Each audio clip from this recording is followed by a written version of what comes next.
Hey everybody, welcome to this week's episode of the Patty G Show. We get down and dirty with a local business owner that built forts in the woods. That's right, great episode coming your way. Hope you enjoy it. Before we get there, I want to give a big, wonderful shout out and thanks to the folks that bring you the show each and every week. Lake Men's Health Center, Fly Real Estate, Cortex, and PB&J Productions. Enjoy the show. Welcome to the show. Yeah. They got us. He did say he's going to take down people. It's Matt Moscona. Don't cut, delete, edit. Yeah, I think we could splice that together. Don't cut that bit out. Right, I think so. But it's a circular world. Yeah, right. So it's a whole economy. Yeah. It's like, how can we do X to make Y more profitable? Yeah. You know, it's like going back to what is business. We're here. How are we here already? What is business?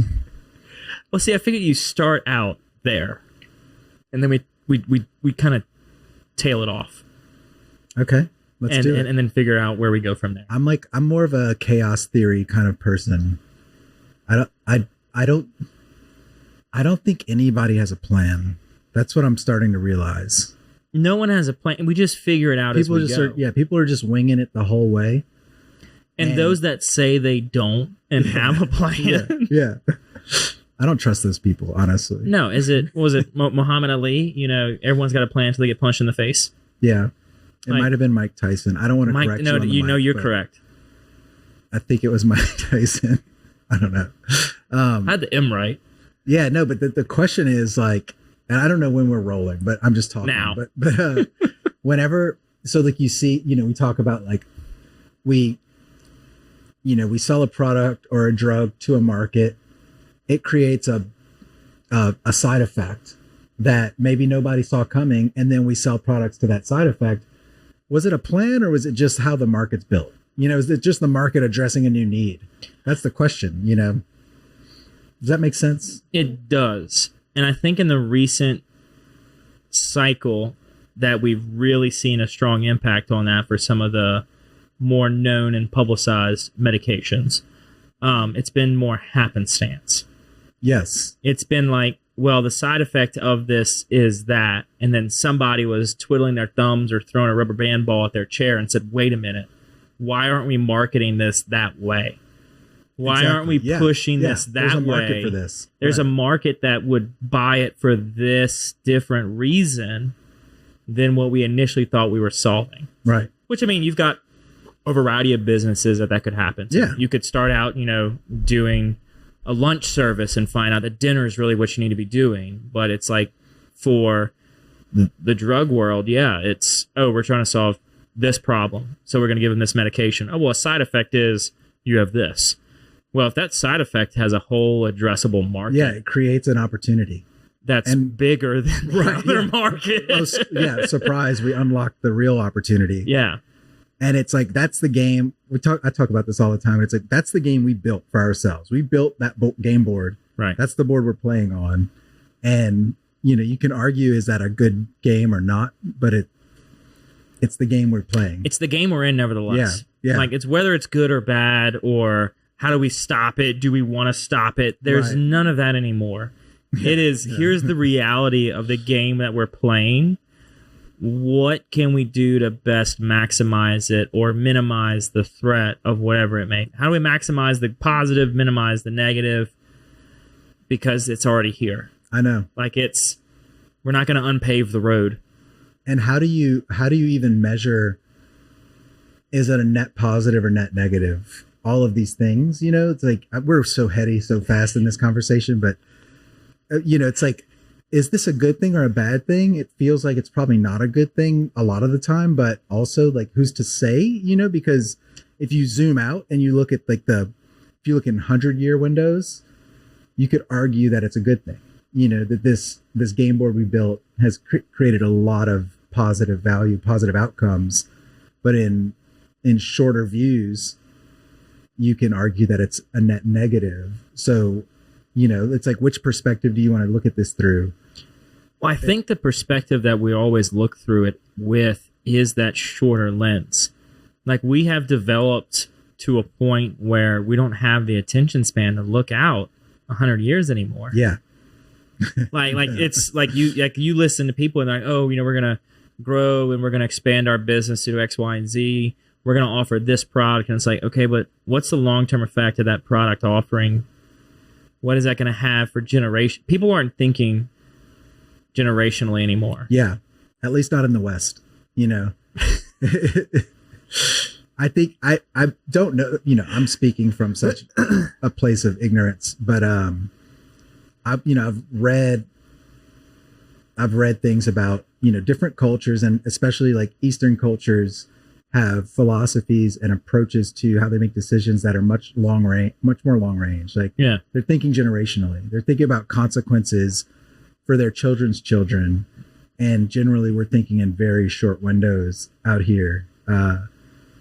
And so like that's a whole dynamic, and like what are the trajectories that set us on culturally, and how does that play out? How does that play out for our children and our children's children? Yeah, or like even financially, looking at that element and how we recently like explored tax laws, right? We set increments in 5 years, right? So we set sunset phases. This will be a law, but it'll be sunset in 5 years. Where it's like you've got some laws that are happening, to your point, in the Eastern cultures that have been that way for hundreds of years. We're going to celebrate our 250th birthday next year, right? So we haven't been around for that long, comparatively speaking. Yeah. But it's like we're still looking in this 4 to 5 year window for certain elements. And it's like, how do you start looking and thinking longer term as an organization, as a society, as an entrepreneur, as a person? Yeah. I don't even know if I know how. I don't know if anyone knows how to make decisions that are long range. Like, how do you even think about a decision that will have consequences decades from now? Like, how do you anticipate that? How do you think about that when we run a very small business, but when we're thinking about, you meet with consultants and people who help you build your business plan, and they're like, you need a 5-year vision, you need a 10-year vision, what's the finish line? And those are valuable questions, but the longer I go along in this, the more I'm like, I just need to try to figure out what's going to happen this year, like this week. Yeah. Today. Like today. Like it's the time horizon feels like it's getting shorter, and the ability to predict the future is getting more difficult because things are moving faster. It's the chances of change are just getting greater, like change is happening faster. Or at least it feels like it. No, it is. And so like, how do you make a decision that has long-term consequences? How do you think about that? I don't know. Well, maybe that's it. Maybe we're in such a dynamic time where things do change so frequently, and they have the ability to advance at a much more rapid speed than they used to. Case in point, you look at AI, right? Right. 5-10 years ago, that was something that was so far in the future, it's not a conversation. And now we're having conversations of, where is that going to be in 5 years? Who is that going to replace in 5 years? Are what we're doing today still going to be something we're doing 5 years from now? And if so, how? If not, what are we doing to adapt? Yeah. How many professions is that going to end? Yeah. And it's like, that was not a conversation 5-10 years ago. I know. I mean, one of the things that comes to mind when you think about stuff like that, and I know AI is like beat to death as a conversation, but when you think about like, where's the value in you as a person and as a professional, maybe the value is in your ability to navigate change. Like maybe that's the skill to develop now, is not a hard skill so much, or a, not so much being a practitioner of a particular thing, but being adaptable and open to change and being good at navigating it might be the greater skill to develop right now at this moment in time, because it's happening so fast. And like you said, we worked with a client like in 2020. It was like lockdown time. Yeah. COVID, And, when we thought the world was yeah, ending and nothing was going to happen. that was another whole thing. And this client came to us out of like the Bay Area, and they were an AI company. And this was before AI was a conversation. And I just remember we were reading their materials and working with them on their messaging and things. And it felt so nebulous and so far away, like I was like, oh, what are they doing with AI? And like, what does that even mean? And What is AI? it was really, they were talking about it being sort of integrated into businesses, but it felt just nebulous. And then you fast forward just 5 years, and now I'm like, oh, they were ahead of their time. But it's just in that short period of time, everything has changed. Now, anybody on the street you can talk to about AI, and they'll have a perspective on it. So I don't know. Anyway. Yeah. But I think you also have like the limitations on it as we sit here today, right? So for example, your physical trades, when we talk about developing skills, some of the hard skills that need to be developed that people are not developing are trade skills. Your electrical, your plumbing, your carpentry, your millwork. We were talking earlier, looking around the studio, like the millwork in the building would cost an arm and a leg nowadays, but it was so commonplace back when this happened. It's like we've gotten away from all those skill specific trades, where I was at a meeting a couple weeks ago, and they were saying the most in demand trade is, if you had to guess, what would you think is the most in demand trade, or the fewest people going into the trade?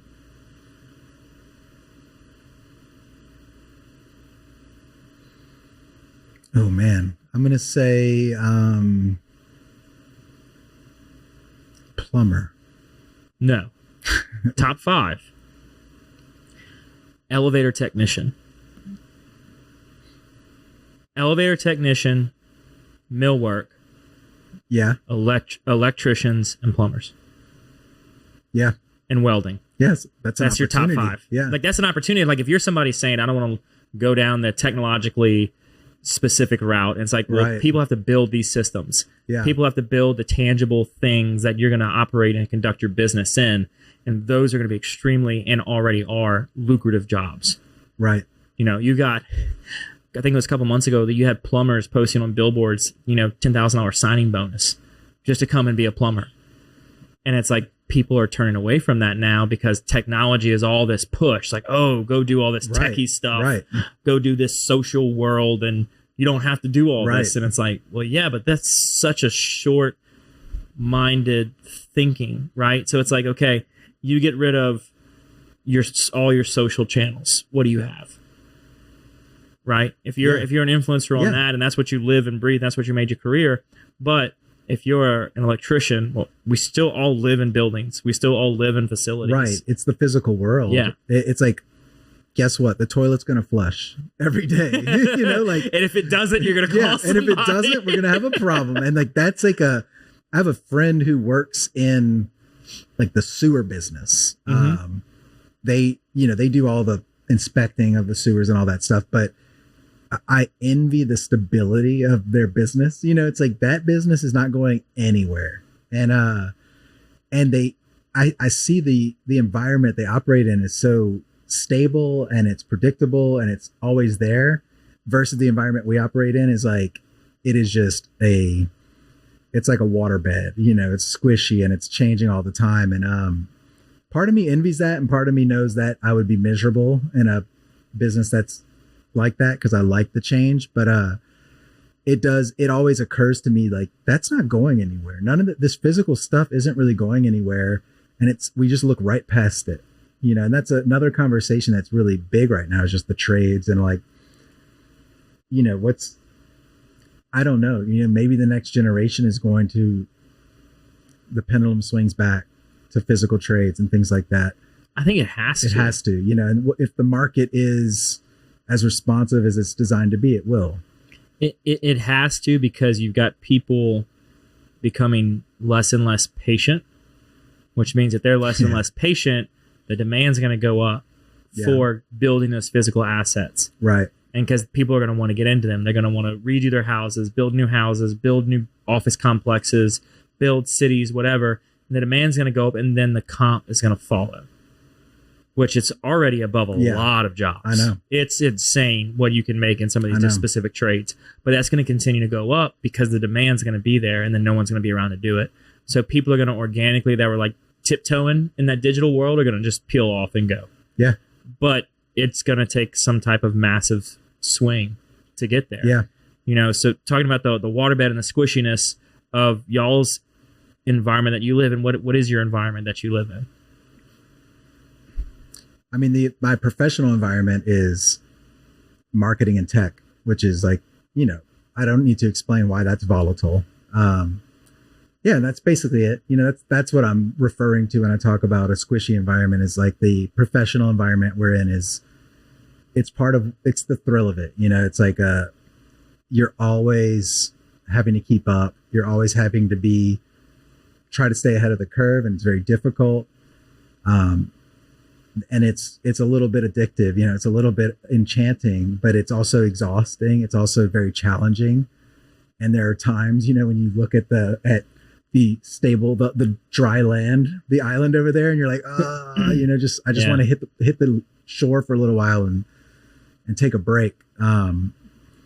But you know, that give me a week and I'm jumping right back in. So I've learned that about myself, for better or worse. Yeah, you like to still navigate the open I water. like the challenge of it and the energy of it.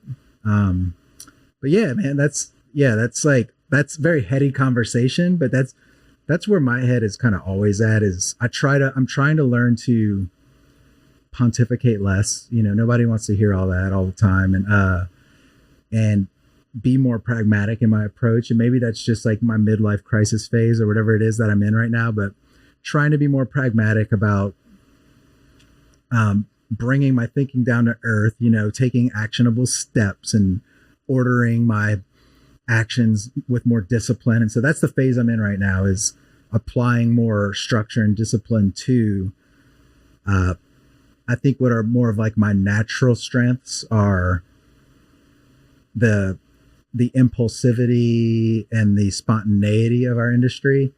But that only gets you so far, you know? So, that's just where I'm at personally, as I try to grow through this moment. So how did we get here? How did you get from first time you turn the light on to get to work to here now, having this heady conversation? Oh man. Where do you want me to start? The beginning. You want to hear the whole story? I want the whole story. How much time do you have? How much time do you have? Plenty. We have a few terabytes over there, so we've got time. You're going to have to edit so hard. I'm going to talk for 20 minutes and it's going to be like a 3-second clip. Okay, so I'll kind of give you my backstory / 368 backstory. But yeah.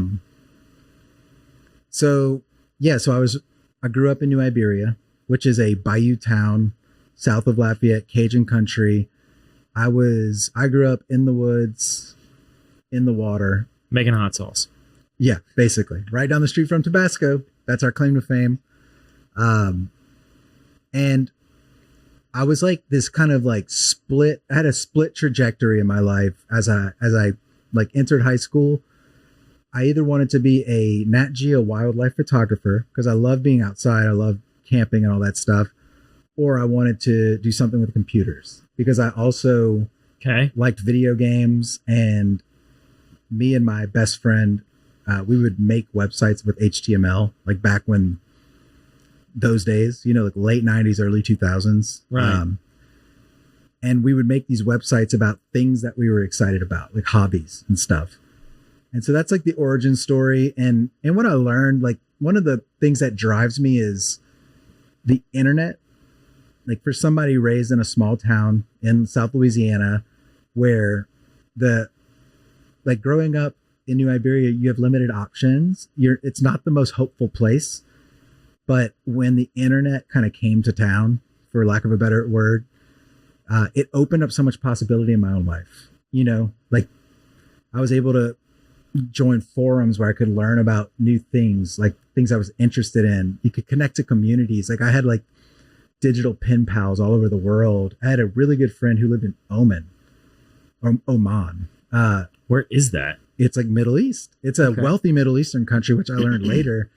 But it, you know, the perception at the time, this was like 9/11 days, whenever the narrative about the Middle East wasn't favorable. But then I had this friend who was living this really cool life and very relatable. We were having like parallel experiences across the world. And it was just so much perspective, and it opened my world up. And so I think that was the seed for me of like the internet and the connectiveness that it can bring to you, and the way it can open your world up is really powerful and can be a really good thing. This is pre-social media and all the ways that we've sort of tarnished maybe that power. But no more music on the homepage. Right. Yeah. I can't even put my own favorite song on my MySpace page anymore. But so anyway, I went to LSU. I got a degree in econ, and I didn't know what I wanted to do. I was just taking classes. I liked econ because I liked the behavioral element of it. It's like, why do people do what they do? You know, why do people buy things? Why do people spend money? Why do cities grow? And I started working in commercial real estate, doing appraisals where we were valuing large developments. And this was like 2009 when the economy went like this. It crashed. So people were not liking you. Yes. So I was a bad guy, and I was 22 years old. And I'm telling very wealthy, very powerful people that they're upside down in their investments.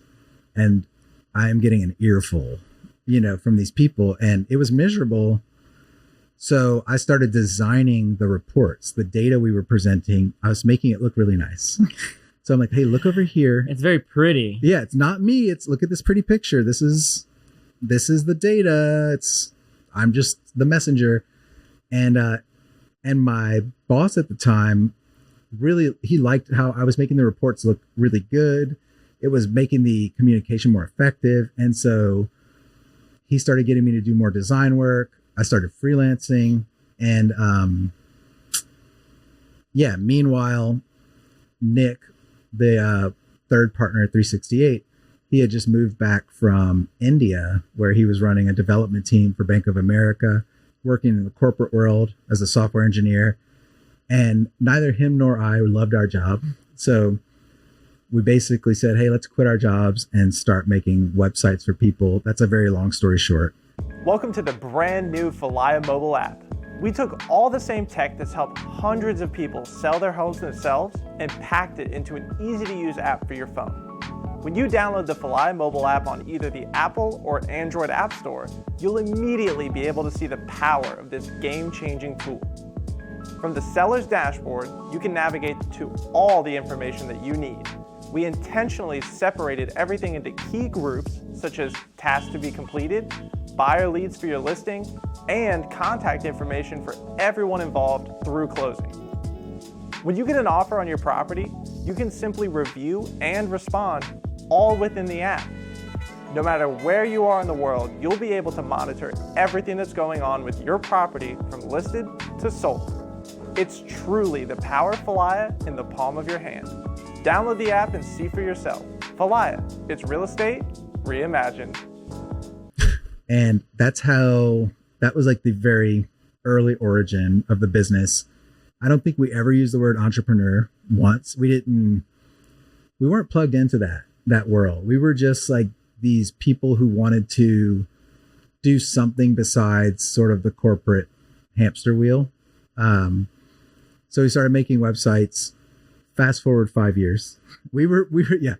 Wait, hang on. What happened in those 5 years, man? I feel like I'm rambling. You can't just say, oh, we built websites. All right, 5 years from now. Okay, it's like, no, right, that is longer than most people are thinking about their business at the moment. Okay. We started doing websites, and so to put a pin in the 5 years, were y'all married at the time? Do you have a family at the time? No. So you're just two solos, single dudes saying, let's do this. Okay. So your risk was low risk. Got it. Okay. And we acted like it. Like honestly, I didn't take it very seriously. You know, like we were serious about the work we did. And our company's first value is the better value. We say like, just do better. It's simple. But that was our origin. Was we were looking around at like the websites, the internet, and saying, man, these could be better. Like that was honestly, it wasn't more complicated than that. We were like, what if we did really cool things with the internet? And this was early days whenever like putting a video on a website was a big deal. And we were doing stuff like that. We were really innovative with our approach. And so the business grew. We rented my brother, tangent. Me and my brothers are all musical. That was option A, was playing music. So this website thing was a fallback. Yeah, no, absolutely. What happened in the music career? All right, you want to go down that road? Man. Come on, we got a guitar and a saxophone on the wall. Let's have the music conversation. Honestly, yeah, I could talk about music all day. Okay, so me and my brothers are musical. We had friends who were musical. Long story short, we started a band. Okay. In college, and actually, this is an interesting story for some people, but we had a band. It was like an emo screamo band that broke up. We started then you and your siblings had the emo screamo, and then you all broke up. Yes, and some friends. Okay. And then that we broke up, and then we later, right after that, started another band. That was like an indie Mumford & Sons / Christian music band. So yeah, I know. We grew up in church, so we learned to play music in church. That sounds like Michael Scott Paper Company. Honestly. And so we started this band. It was called The Assembly. Okay. But something interesting happened with this band is we released an EP with like 5 songs on it. We recorded it in my brother's studio. My brother, Brian, is a brilliant producer. He can make a local band sound national. So we produced this 5-song EP. It charted to #1 on iTunes at the time. What? In like 2012. Okay. Yeah, it like caught That's fire. impressive. Yes. No, we were completely caught off guard. And so we got all these record labels coming to I was about to say, that's when people were like paying 99 cents for a song. Yes. So we had all these record labels coming to town to talk to us, taking us out to dinner and stuff. It was very bizarre.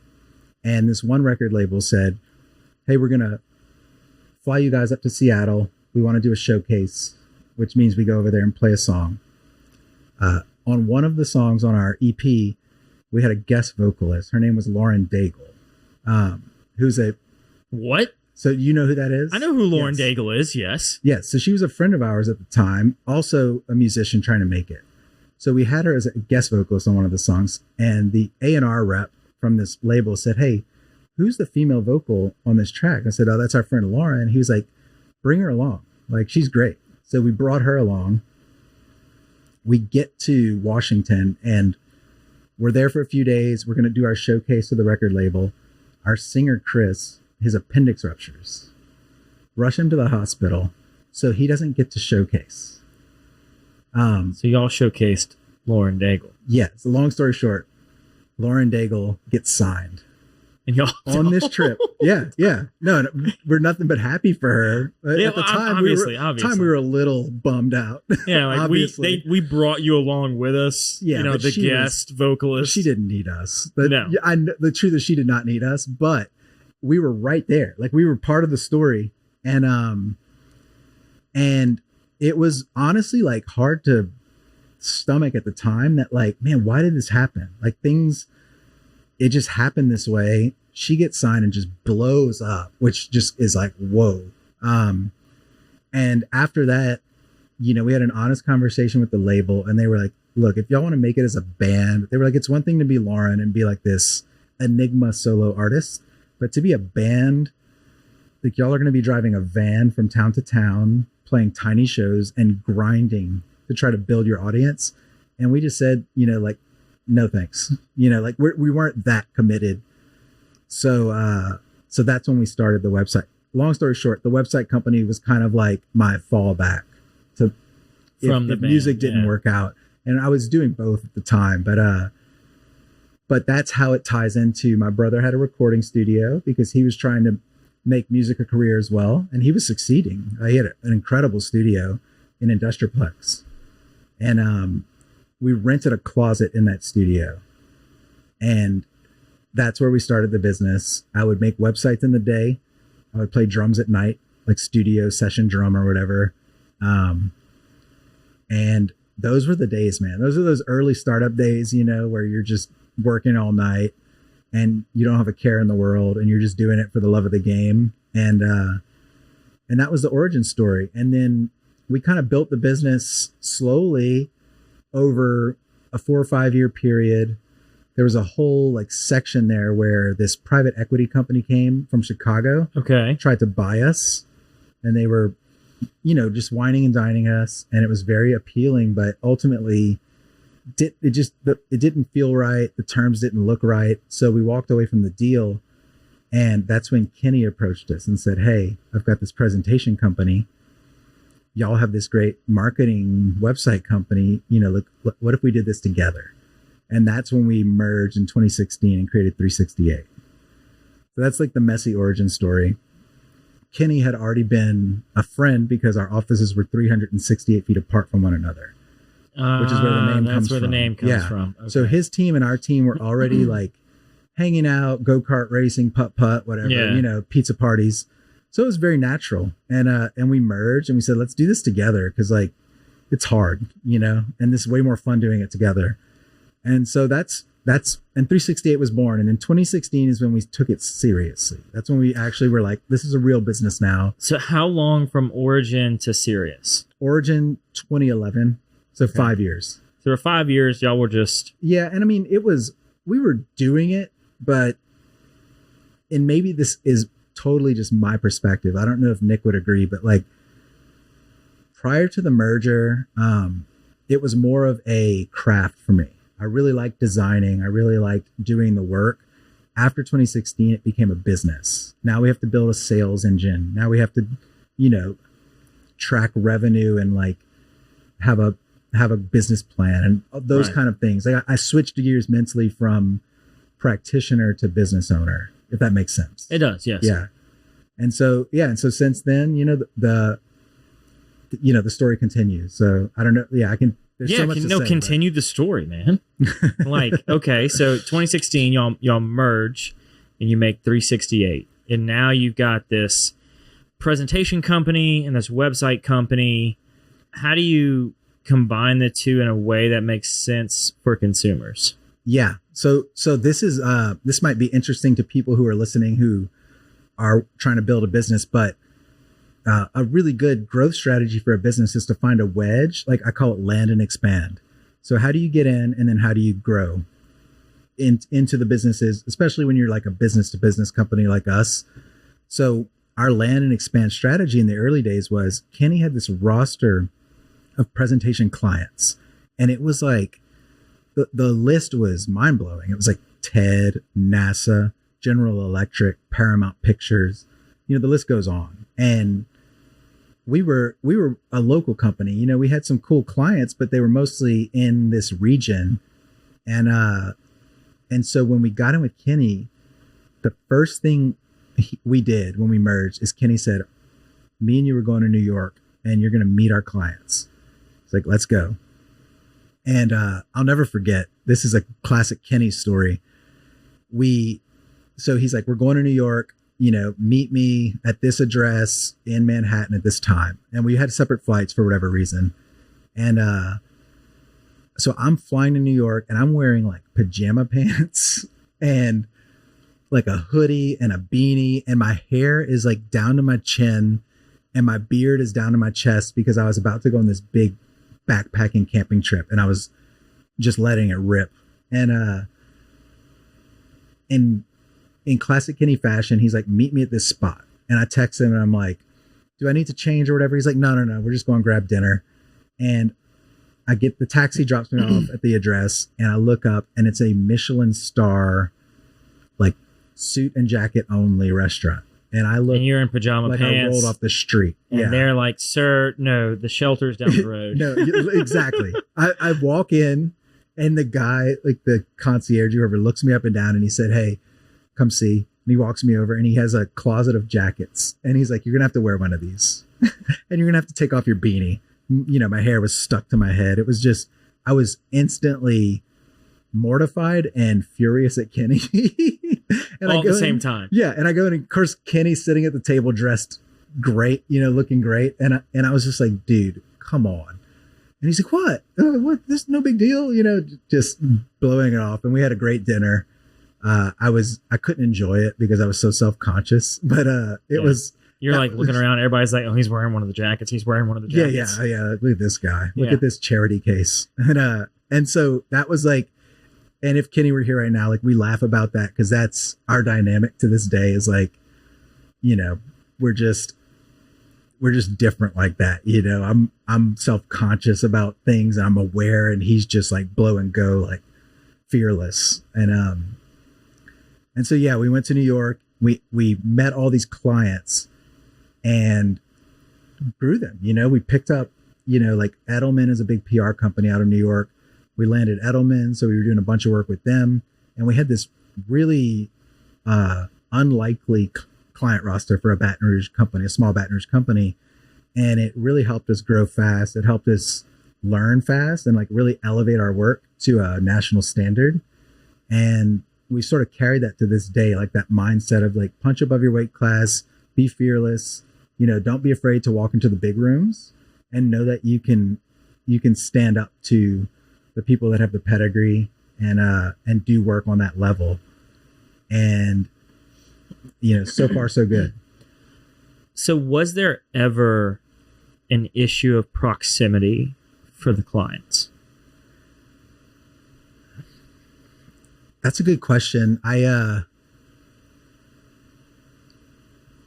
It's interesting because pre-pandemic, which there's like a dividing line in time. Yeah, you've got 4 years of that, yes. Right? You got 16 to 20. Yes. So the pre-pandemic years, our whole MO was we are Southern Charm vibes. Like we're more affordable as an agency versus the New York agencies because we are out of the South. We are more laid back. We're more easygoing, more earnest, all those things. And there was a year where I was on a plane like twice a month at least, our strategy was visit, show up. And so we were just flying everywhere, showing up, and we would win because we were so unexpected. We'd be the only team in the room that wasn't from a major city on the coast almost every time. And we would win because we were priced well. We had good work and we had good vibes, honestly. And we built on that. And what was really challenging was in COVID, when everything went remote, the playing field changed. All of a sudden, every small agency everywhere could be in the room.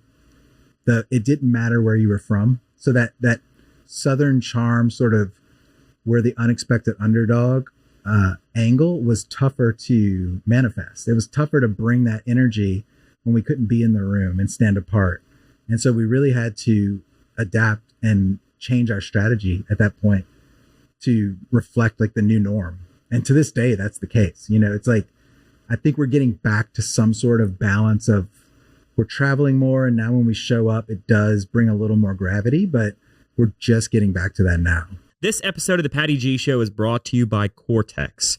Cortex is the trusted technology partner for small businesses across Louisiana, delivering managed IT, cybersecurity, and smart strategies to help you leverage AI without the confusion. I mean, aren't we all confused by AI nowadays? As a locally owned company, we understand the challenges Louisiana businesses face and provide tailored solutions that keep your operations secure and efficient. Whether you're looking to strengthen your cybersecurity or explore how AI can give your business a competitive edge, Cortex is here to help. Be sure to mention the Patty G Show and receive a free cybersecurity risk and analysis to see where your business stands. Yeah. Now it's like, okay, we can do this in person. Yeah, y'all come on up and let's do this. But like a Zoom call is very normal now. Oh, it's so normal and often like preferred. Right. Yeah. It's comfortable. It's comfortable, number one, but number two, you cut everything out. Right? Like there's no whining and dining. Right. There's no pre-meeting. Yes. There's none of this fluff. Right. It's just business. Right. And some people like it. Some people hate it. Some people loved that in-person element of, like we can have a cup of coffee and talk a little bit before we actually get down to business. Right. But it's like when you hop on a Zoom call, it's like a clock starts. Yes. Like the race is on, Yes. the gun's been fired, you're on. There's none of this chit chat unless it's like a local Zoom. Yes. Right? Like there's a difference there. Like if the three of us in this room had a Teams or a Zooms call tomorrow for whatever reason it may be, we'll chit chat a little bit, but then we'll get to it. But if you're with a client who's in New York or LA or wherever, you're like on the call, boom. Yeah. Business. Yeah. Like there's no more of this stuff. Whereas in person, it'd be like, okay, yeah, all right, we're halfway through, so let's go grab some lunch. We'll finish this up afterwards, you know. I know. And I it's easy to romanticize the past. I would ask, like, what fun is business if you're not doing the fun part? You know, like if it's all work and no play, what are we doing here? And I know not everybody agrees with that. There are a lot of people who are like, I want to work from home and I just want to do my work and then I want to live my life. And I want those two things to be separate. Right. And I think I would probably be in the same boat if I wasn't sort of an employer, entrepreneur, business owner. I would probably lean that way. But as somebody who I own my own business, I integrate work and life a lot more. So for me, it's like a lot of the appeal of work is the soft side, you know, the relationships, the in-betweens. So that's a part of it I frankly miss, honestly. Like our industry is famous for having fun, you know? So like if that goes away, then it's just a really hard job, you know, honestly. Well, and then it comes across too, right? So for marketing and for the advertising element of what y'all do, right? If you start getting to the point where what you're doing is no longer fun, whether it's on the creative side, the execution side, the deployment side, the activation side, and it's no longer fun for those involved, the end user is going to feel it. Absolutely. And be immediately withdrawn. And so you have to keep that side fun, engaging, interactive. Yeah. Because as soon as it's gone, the sales are gone. Because like if you all of a sudden started having this vanilla level of activation events, of marketing pushes, of advertisements going out there, and it's just, you know, unless you do it so eloquently, like Got Milk, like where it's just plain, right? Yeah. Like other than that, you know, it's what are you doing to attract people in? People don't want to be a part of something that's bland, that's boring, that's not fun.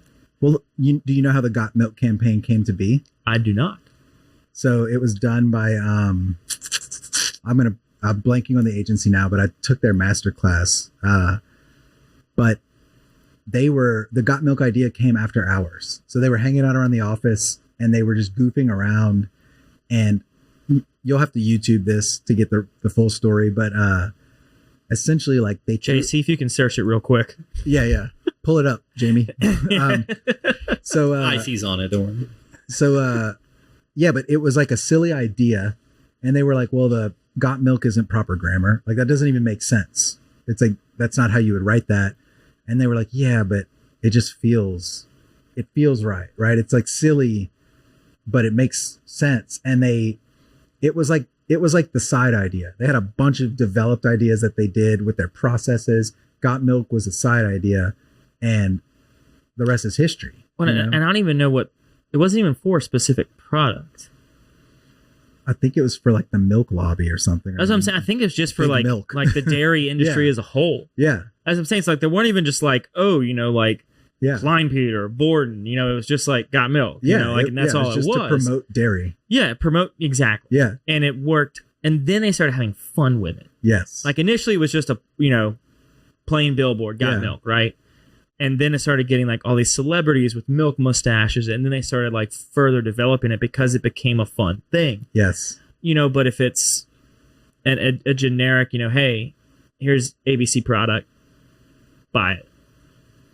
That doesn't work. That's not how people that's not how people get persuaded. It's like, you know, and I could talk about this all day too, because we're in an age of data, and which is great. Like you can measure things, you can understand things through numbers, but there's like this intangible human aspect of all of this thing, where at the end of the day, there's a person on the other side of this ad who you have to persuade somehow to pay attention and to take action. And, David Ogilvy, who's the godfather of advertising is what they call him.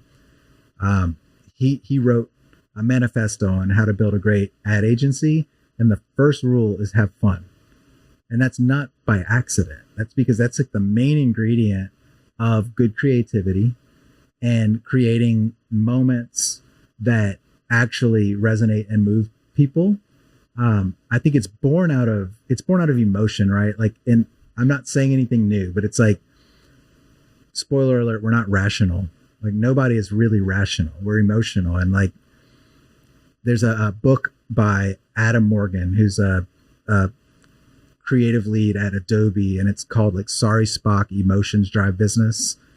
And he talks about just really like what actually moves people and what actually creates memory and things that stick in your mind. And there's an example that I always think about for myself when I drive home from work every day, pretty much. I'm one of those people that still go to the office by choice.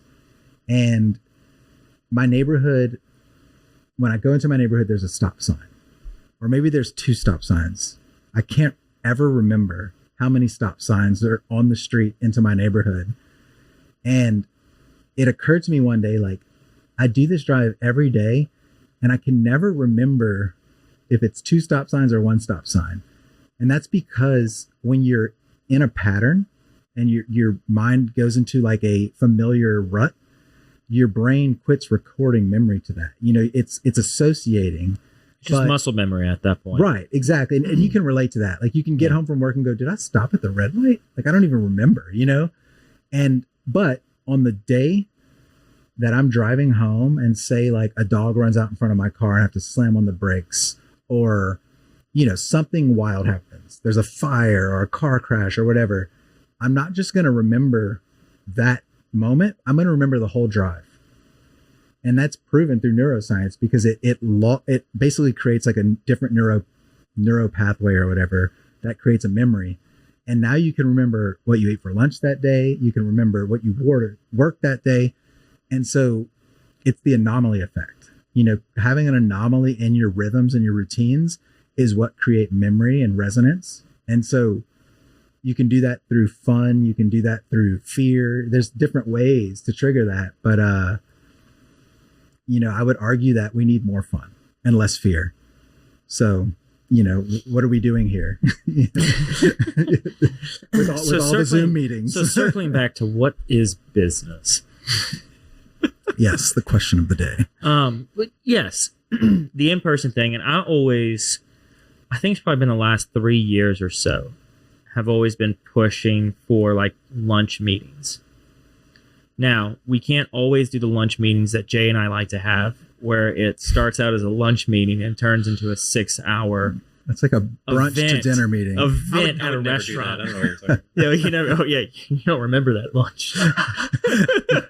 It's one of those lunches. It's one of those. That's a Louisiana lunch. That's right. It's just one of those. You start out at lunch, and the next thing you know, you both look at each other, and you're like, "We have a dinner meeting, a half hour." It's like we've been here all day. Yes.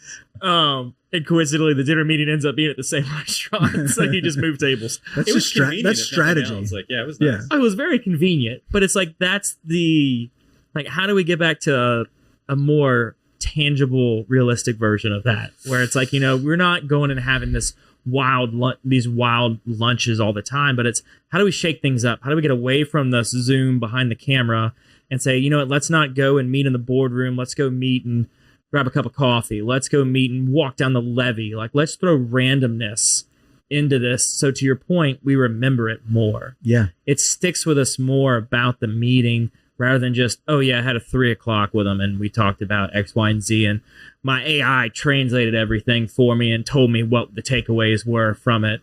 so I would remember, and then Yeah. it sends me email reminders so I can actually go take my actionable steps. Do you feel like loss of the third place has had an impact on that a little bit? I remember talking with Kenny one time actually on like LinkedIn about this very specifically, like losing that kind of thing where you go hang out and have those moments, I think has had an impact. And it's why moments like that are so rare where we're like, yeah, we're just hanging out in a restaurant all day. Our parents' generation, that was like not that uncommon to be like, I'm going to the lodge or the wherever else is kind of the third place to go hang out that's not work or home. Yeah, no, there's I'm going to cite a bunch of books and things that I don't remember the titles of, but there's a book about this where they talk about the evolution of like suburban America, where like go to New Orleans, everyone has a front porch. It's famous for front porches. It's why New Orleans is New Orleans. That was how most communities were built once upon a time. It was a front porch culture. You sat on the front porch. You said hey to your neighbors. Then we started putting back porches. So then people retreated to the backyard. But they still pulled up in the driveway. They got out of the car. They waved to the neighbor. Leave it to Beaver. Then we started putting enclosed garages. Now you don't even have to see your neighbor when you get out of the car. So we've created, like we physically manifested a disconnect from our community. It's isolated. I mean, it's like what you talked about with LSU. Like we've put up these barriers in place that kind of keep us separated psychologically. Right. And we're retreating, we've retreated into our homes. Now we've retreated into our devices. And I don't want to, I feel like I don't want to like say the obvious here, but like that has consequences. And I think we feel that. And to go back to your question of how do we get back to, more relationship, more of these moments of unstructured time or fun or whatever you want to call it, where it's what I call like the magic middle, the messy middle. It's like there's no agenda and it's probably not productive, but is it valuable? How do we assign a value to that? I think there's got to be value, and it has to be demonstrable value for the market and the economy to value it. And if it's valuable, then it will be prioritized. Thank you to our wonderful sponsor, Lake Men's Health Center with Our Lady of the Lake Physicians Group. Guys, I know it's tough to get out and go to the doctor. I know it's challenging to find time in our busy days, but I promise you, signing up to be a part of this group with Dr. Curtis Chastain and Dr. Tyler Boudreau, you won't regret it for several reasons, but most of those being the fact of the time it saves, where you're able to get in on the same day, get that appointment done, and spend that time you need to talk with them about what your health goals and concerns are, as well as ensuring that the financial investments you have, you will be able to live out and see those come to fruition. So if you're an investing guy, you know all about and planning for the future and investing in the future. There's no other more important thing to invest in than your health. Make sure you go check them out, Our Lady of the Lake Physicians Group Men's Health Center, and tell them Patty G sent you. But like right now at this moment in time, we've indexed really high on productivity. And I don't know where that's going to take us. I don't know what that means for the future. I don't know what that means for the next wave of innovation whenever we're really indexed on output, and things like that. So, and is the output almost restricting the freedom of those to do? Meaning you've got to finish this task. You've got to finish this product. You can't have this creative time to explore other avenues. And it's like we often talk about the conversation around an entrepreneur having a difficulty with unplugging from the work. Yeah. Unplugging from the office and really finding a so-called balance between family and work. And it's like those lines are getting ever blurred. But now we're almost to the point where that's getting blurred for everyone. And you have to be, as a business owner, as a business leader, you have to be very intentional about almost like forcing an unplug and forcing no, don't email back when you're on vacation, right. You're on holiday. Like, right. Don't go and be like, I've got to be on when you're in a position of working for someone you have that luxury, so to speak, because you've got other team members Right. that may not be at break Right. the same time. But the challenge comes in for the small business owners who don't have that luxury to just, Yeah. toss the pass to somebody else. They're fewer members on the team. And so it's how do you find that time away to really recreate those juices? If I had the answer, I would tell you. But no, it's the always being plugged in. The isolating ourselves is almost like putting us in that box of we're not talking to people. We're not socializing beyond our phones. We're not being open to waving at the cars that drive down the street. We're Yeah. being so in our own bubble Yeah. that all that's left to do is either have a parasocial relationship with somebody Right. or work. Yeah. Because if we're pulling in our garage and the garage door's closed and we're inside the house and we never have to see anybody around, and then when you see your neighbors, you're like, hey, like, I'm not really here to talk to you. Like, who are you? Yeah. We share the same air all the day, but it's like, I don't know who you are. And we're not going to ever be social because that's not my vibe.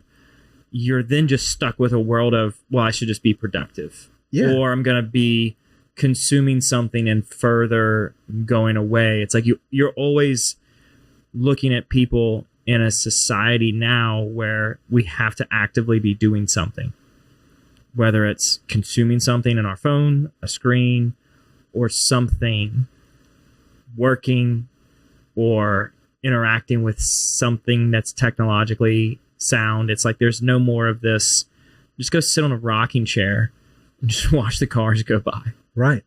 It's like the difference between consuming and creating, and I think about my kids. I've got a 7-year-old and a 5-year-old, and I think a lot about this with them because they're growing up in a world, an always on world, screens everywhere, all that. And I've noticed like the easy thing to do is to turn on YouTube or whatever and let them just zone out, consume whatever it is. And that's what, that's what I get it, why people do that. It's very convenient. But what I've noticed with them is whenever we don't allow them to have screens and we just let them be absolutely bored, they start creating like instantly. They're, it's, everyone has seen this with children. They're building Lego blocks. They're drawing.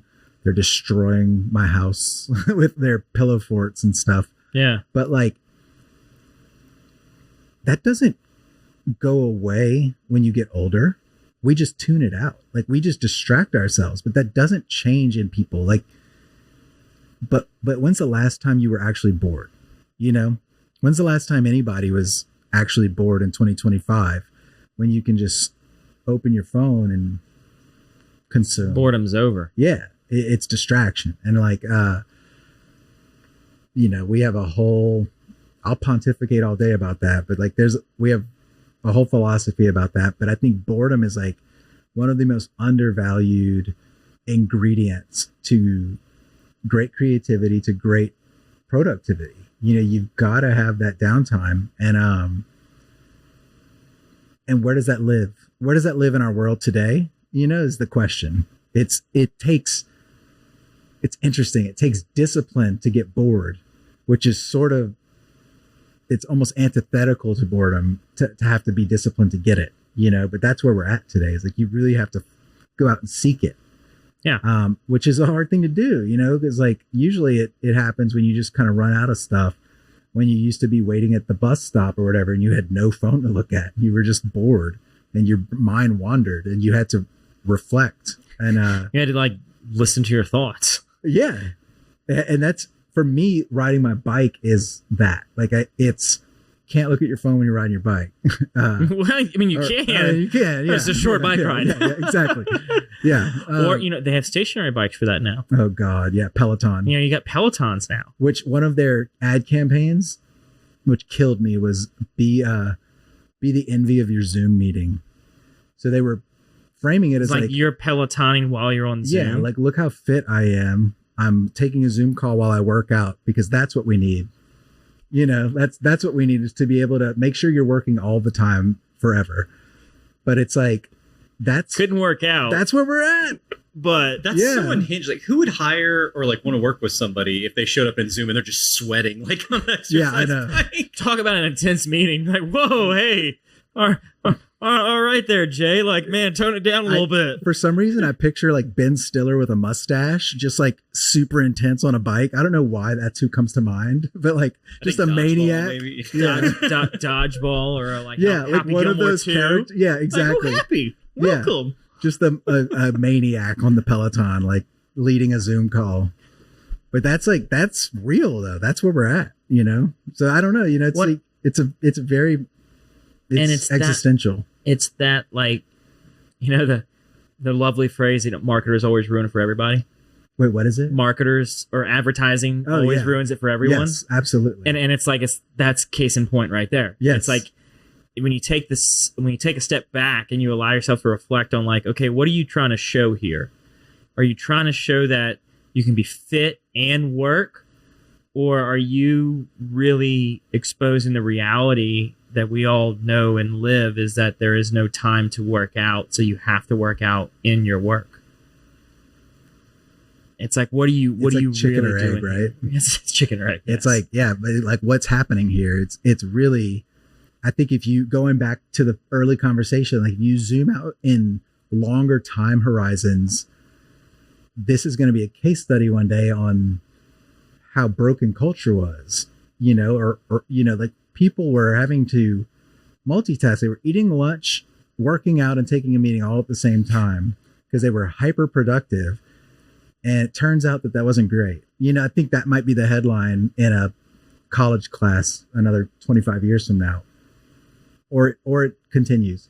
Who knows? When it's now you've got the situation where everything you need to stay connected to work is within the devices in your pocket, right? And so now it's like you've got all these sayings of, if you're always constantly checking your emails because you're worried that somebody's emailing you, it's like you've got this now competitive burnout where you're like, no, I've always got to be on, I've always got to be available, I've always got to do it and work, because it is such productivity driven environment that we're in. It's like we have to output. It's like, well, what are we trying to output for?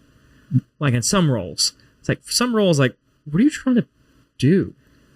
There's a whole other theory that I've been reading up on where it sort of asks the question of like, what are we doing here? Because like burnout is an interesting thing to me, because if you meet somebody who loves something, what they do, or they're part of a project that they love, or they're remodeling their home, or they're planning a trip, they'll work all hours of the day on that and they're energized by it. But I think it's because it's got true purpose and it's meaningful. And of course you can't have that all the time everywhere, but a lot of the work, in quotation marks, that we do today is like responding to emails, you know, joining the next meeting. And it's really like, it can feel very meaningless, for lack of a better term. And I think that's where the burnout comes from, is like, you're always on, but for what? You know, to what end? Like, just to respond to people. And if the work was more meaningful and you were spending that time going back to trades, doing things where you can see the results of your work more immediately, and things like that, I think it would be okay to work hard. It would be okay to pull longer hours sometimes. But when you're doing that and the work feels hollow and sort of nebulous or meaningless, it's a recipe for just absolute, you know, disenchantment. And I think that's what we're seeing in a lot of people. You know, it's like, it's a lonely world right now. It's very strange, but it just feels like a lonely world. You can see it on people. They're tired and seeking. Yeah, it's like that movie, was it Workspace or something? I don't know if I've seen it. Is it Workspace, Workplace, where he would come in and he would say, you know, they're doing like the specific reports, and they're like, we need these. Office Space. Oh, Thank Office you. Space. Office Yeah, Space. My classic. bad. It's like Office Space. TPS reports. Thank you. The TPS reports. Like, we need the TPS reports by today. Yeah. And like, they finally break them. And he's like, you know, in a given week, I probably do 15 minutes worth of productive work. Honest. It's like, you know, honest, good work. It's probably about 15 minutes. And it's like, that's where, you know, like, you've got people just that they're trying to be on and do all these different things. Right. And it's reality. It's like, okay, what should you really be doing all of that? Or have has society been too focused on the wrong thing for so long? Where it's like, it's been now, oh, I got all this done. Oh, I work this many hours in a week. Oh, I do this. Yeah.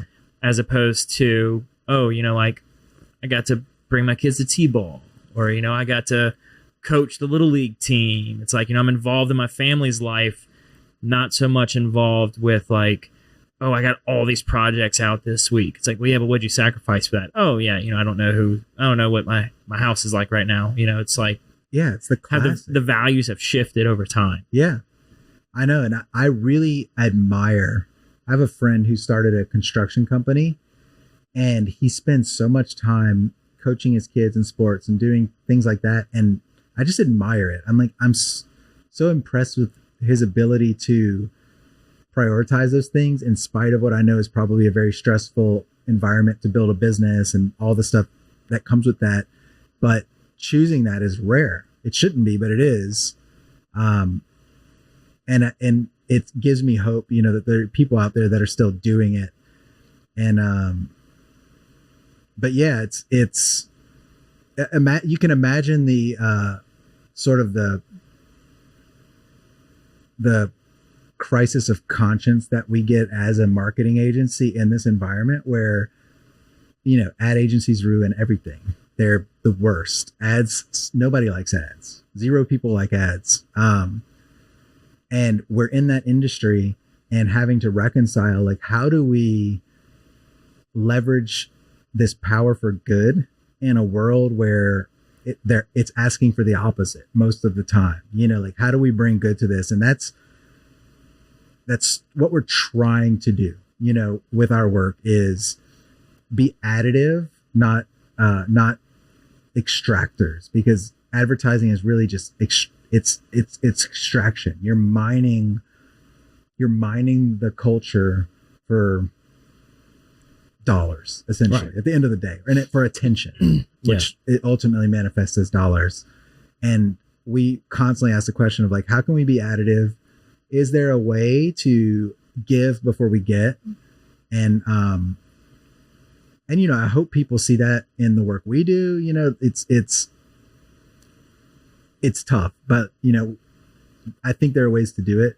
And I think ultimately, like, the internet is ultimately a good thing. It ultimately can be a good thing. And so there are lots of companies like us out there who are thinking that way. And I think there are a lot of local companies that think that way. So I still have hope, you know, like, ultimately I still have hope for the future. But there's work to be done. And conversations like this are becoming more common, which I think is a good sign.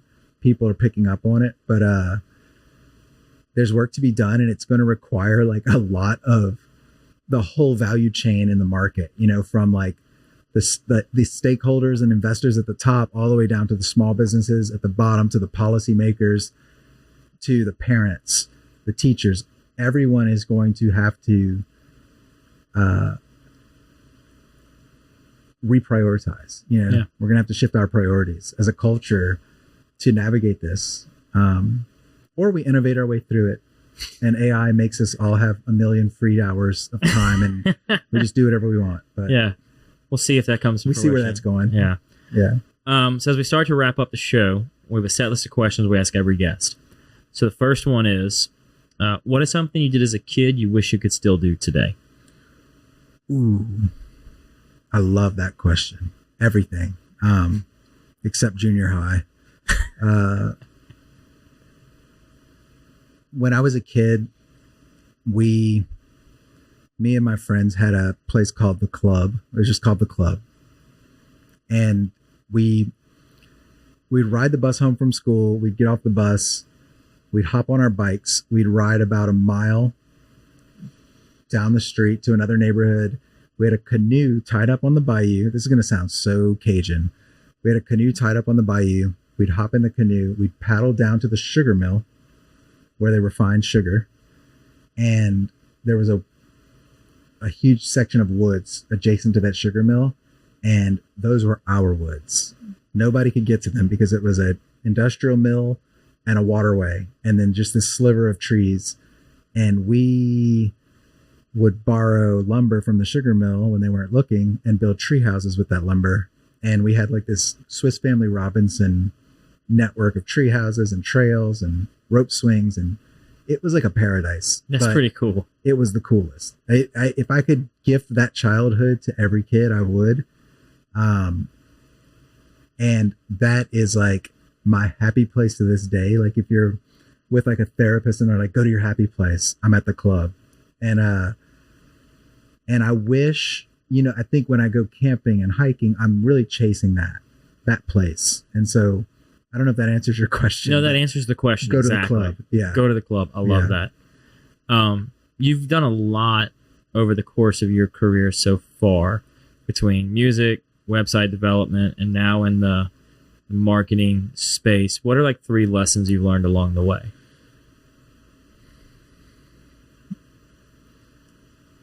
The first one is that nobody knows what they're doing, really.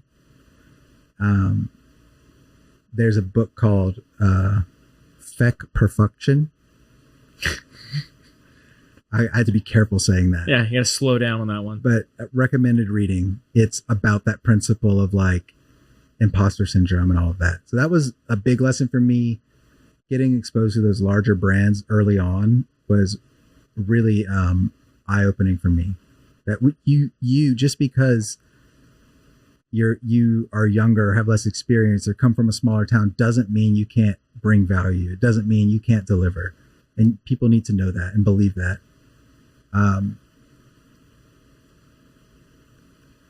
Number 2, I think resilience is the greatest quality of a business owner or an entrepreneur, or really a professional.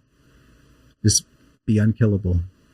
That's like be unkilled. Don't die. It's really, do hard things and don't die.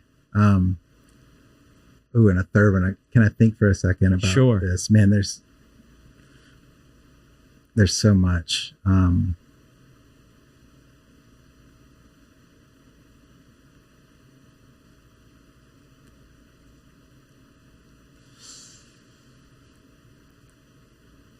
Man, I think this one, it might sound like a platitude, but being a good listener is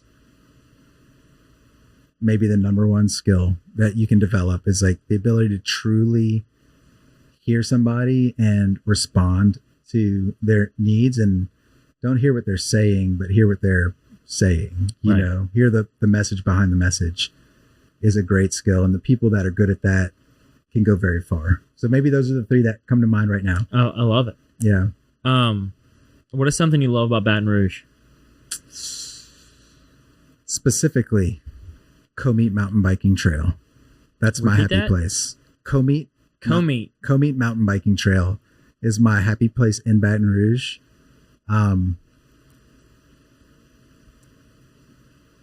Can I say other things? Can I list other things? Yeah. You're not limited to just one thing. Oh man. There's a lot. I was taking my kids to Highland Road Park the other day, and I drove past a house, and this woman had her garage open, and she had a massive pig in the front yard just eating grass. And I stopped and backed up because the kids were like, Dad, there's a pig in the front yard. And when I backed up, she came running out. She was like, y'all want to see the pig? Come on. We got out of the car. We're petting the pig. We're feeding the pig carrots. This other guy was in the garage talking to her. He comes over. I said, hey, are y'all married? He's like, oh no, I just live down the street. I was just come and say hey to the pig. I love that about Baton Rouge, whatever that is. How do you describe that to an outsider? People inviting random people into their yard to play with their pig is a very cool aspect, I think, of South Louisiana. It's indicative to me of like the culture here. Yeah. Man, and then there's specific things. The Highland Road Observatory is like such a cool, weird place. If you've never gone and just nerded out, it's super cool. And then I really enjoy the entrepreneurial community here. Like we have an email chain with every agency owner in the city on one email chain. And we occasionally just get together and hang out and just like talk shop or just like vent or whatever, whatever we need to do. Yeah, whatever you got to do to get through. Yeah, like that's cool though. It's like a big small town. You've heard that before, but it's very true. And that's a big part of like what keeps me going here is that it's so, entrepreneurship is a lonely road, and it's awesome that we have people here who will surround you. You're my competitors, like I got a call from Brad from Rocket Science. He owns Rocket Science, which is technically a competitor of ours. And he's like, hey man, are y'all going after this job? I was like, yeah. He's like, us too. You want to talk about it? And it's not like collusion. It's like, camaraderie, like may the best man win, but we don't have to be nemesis about it. Yeah. It's like, there's something. It's not this, there's only one winner and one loser. Right. No, you just got the job. Great work. Yeah. And we'll get the next one. Exactly. It's like not a scarcity mindset. It's a generosity mindset. Yeah. And that's really cool. And I think really rare, but it's here. So I really appreciate that. What can I do to help you? Let's do one of those long lunches. I'm in. Maybe on a Friday. Place. We know a good place. All right. That's it. It's easy. Let's have some fun. Let's do it. Yeah. That's it. Okay. Yeah. That's an easy one. Okay. I'm in. All right. I'll actually give you my number after this. Yes. instead of the email. Mission accomplished. Instead of that, I'm sitting there like checking my email. I was like, oh wait, I'm stuck outside, and I'm like, let me go Dude, down. I looked for your number everywhere on that email chain, and I was like, he doesn't want me to. No, that's all right. I'll get it by the end. We had that exact conversation before. I was like, oh yeah, I don't give my number out anymore. I don't blame you, man. You see a lot of people. I'm like, see a lot of people. If you have my number, you can call me. If you don't have my number, you either got to figure out a way to get it, or maybe you don't need it. Little did I know it was cooler out there than it is in here. So, great point. So we're gonna wrap up, everybody. Thank y'all for listening to this episode of the Patty G Show. We'll be here next week. Hopefully, it's cooler.